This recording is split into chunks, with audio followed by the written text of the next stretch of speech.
আসসালামু আলাইকুম ওয়া রাহমাতুল্লাহি ওয়া বারাকাতু। উপমহাদেশের প্রখ্যাত বুজুর্গ আলিম শাহ হাকিম মাহমুদ আখতার রহমতুল্লাহি আলাই আল্লাহর অলি হওয়ার তথা তার প্রিয় ভাজন হওয়ার 5টি উপায় বর্ণনা করেছেন। নবীজি সাল্লাল্লাহু আলাইহি ওয়াসাল্লামের আনুগত্যের বিনিময়ে আল্লাহর ভালোবাসাকে পুরস্কার হিসাবে ঘোষণা করা হয়েছে। এরশাদ হয়েছে, বলো তোমরা যদি আল্লাহকে ভালোবাসো তবে আমাকে অনুসরণ করো, আল্লাহ তোমাদের ভালোবাসবেন এবং তোমাদের পাপ মার্জনা করবেন। আল্লাহ অত্যন্ত ক্ষমাশীল এবং পরম দয়ালু। প্রিয় দর্শক, আল্লাহর অলি হতে 5টি বিষয়ের উপর আমল করতে হবে। নাম্বার 1, আল্লাহর অলির সঙ্গে সম্পর্ক রাখতে হবে। ভালো মানুষের সঙ্গে মানুষকে ভালো কাজে উদ্বুদ্ধ করে এবং মন্দ মানুষের সঙ্গে মানুষকে মন্দ কাজে প্রচারিত করে। বাংলা ভাষায় বলা হয়, সৎ সঙ্গে স্বর্গবাস, অসৎ সঙ্গে সর্বনাশ। মানুষ যখন কোনো আল্লাহর অলি এবং নিকটবর্তী বান্দার সঙ্গে সম্পর্ক রাখে তখন তার ভিতরেও আল্লাহর ভালোবাসা প্রবল হয় এবং তার সন্তুষ্টির পথে চলতে থাকে। পবিত্র কোরআনে এরশাদ হয়েছে, হে মুমিনরা, তোমরা আল্লাহকে ভয় করো এবং সত্যবাদীদের সঙ্গে থাকো। নাম্বার 2, গুনাহ ত্যাগ করা। গুনাহ এবং পাপ হলো অন্ধকার স্বরূপ। যখন মানুষ কোনো পাপ করে তখন তার অন্তরেই অন্ধকার ছড়িয়ে পড়ে, এমনকি এক পর্যায়ে তা অন্ধকারে আচ্ছন্ন হয়ে যায়। আর অন্ধকার হৃদয়ে আল্লাহর ভালোবাসা এবং জ্যোতি জন্ম নিতে পারে না। তাছাড়া গুনাহ হলো আল্লাহর অবাধ্যতা।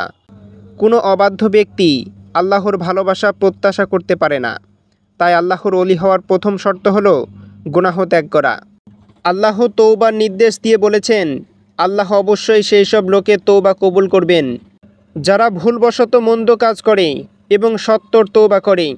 তারা যাদের তওবা আল্লাহ তাআলা কবুল করেন। আল্লাহ সর্বজ্ঞ এবং প্রজ্ঞাময়। নাম্বার 3, গুনাহের উপকরণ ত্যাগ করা। মুমিন বান্দার জন্য গুনাহ এবং গুনাহের উপকরণ উভয়টি ত্যাগ করা ফরজ। গুনাহের উপকরণ দ্বারা উদ্দেশ্য হলো এমন ব্যক্তি, বিষয়, বস্তু, পরিবেশ এবং প্রতিষ্ঠান যা মানুষকে আল্লাহর অবাধ্য হতে প্রচারিত করে, অথবা যা কিছু গুনাহের কারণ হয়। যেমন কোনো বন্ধু যখন কোনো ব্যক্তিকে কোনো পাপ কাজে প্রচারিত করে তখন মুমিন এমন বন্ধু ত্যাগ করবে। কোনো প্রতিষ্ঠান যখন কর্মীকে পাপ কাজ করতে বাধ্য করে তখন কর্মী সেই প্রতিষ্ঠান ত্যাগ করবে।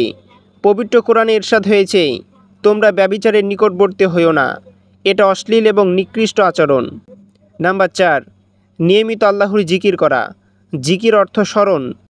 তাসাউফের পরিভাষায় জিকির হলো আল্লাহর তসবিহ পাঠের এমন অনুশীলন যা বান্দার অন্তরে আল্লাহর স্মরণকে সদা জাগ্রত রাখে। আল্লাহর জিকির বান্দাকে আল্লাহর নিকটবর্তী করে দেয়। মহান আল্লাহ তাআলা জিকির নির্দেশ দিয়েছেন এবং তার ফলাফল তুলে ধরেছেন। এরশাদ হয়েছে, হে মুমিনরা, তোমরা আল্লাহকে অধিক স্মরণ করো এবং সকাল সন্ধ্যায় আল্লাহর পবিত্রতা এবং মহিমা ঘোষণা করো। নাম্বার 5, সুন্নতের অনুসরণ করা। আল্লাহর ভালোবাসা লাভের অন্যতম শর্ত হলো আল্লাহ রাসূল সাল্লাল্লাহু আলাইহি ওয়াসাল্লামের সুন্নতের অনুসরণ করা।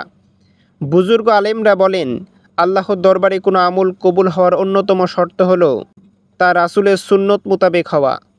কেননা আল্লাহ এবং রাসূলের আনুগত্য করার নির্দেশ দিয়েছেন। এরশাদ হয়েছে, হে মুমিনরা, যদি তোমরা আল্লাহ এবং আখিরাতে বিশ্বাস করো তবে তোমরা আনুগত্য করো আল্লাহর, আনুগত্য করো রাসূলের এবং তাদের যারা তোমাদের মধ্যে ক্ষমতার অধিকারী। দর্শক, এই 5টি বিষয় আমল করার মাধ্যমে আশা করা যায় আল্লাহর অশেষ রহমতে আপনাকেও আল্লাহর অলির খাতায় নাম লিখিয়ে দেবেন। আল্লাহ তাআলা সবাইকে তার অলি হওয়ার তৌফিক দান করুন। আমিন।